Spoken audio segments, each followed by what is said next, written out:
dove c'è lo sterrato che poi... Siamo qua per celebrare la sparizione del verde pubblico del verde agricolo a Chivasto. Ringraziamo l'amministrazione per questo. Siamo qua per celebrare la sparizione del verde pubblico del verde agricolo a Chivasto. Ringraziamo l'amministrazione per questo. Tu che io prima? No? Esatto. Ah, perché già pensi di stare a casa? No, io prima che faccio un giorno.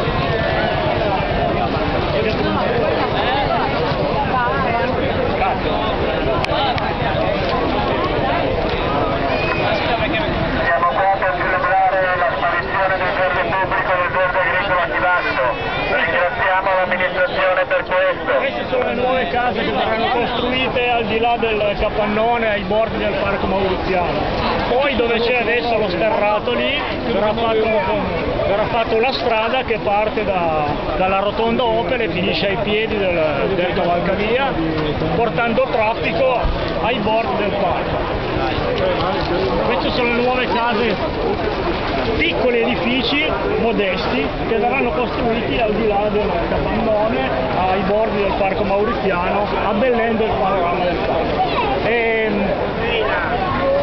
Poi dove adesso c'è lo sterrato verrà costruita una strada che parte dalla rotonda Opel e finisce ai piedi del cavalcavia di Montanaro e sarà 6 metri, una bella strada in cui passeranno molte macchine ai bordi del parco mauriziano, rendendolo più profumato, più silenzioso, più calmo, più bello.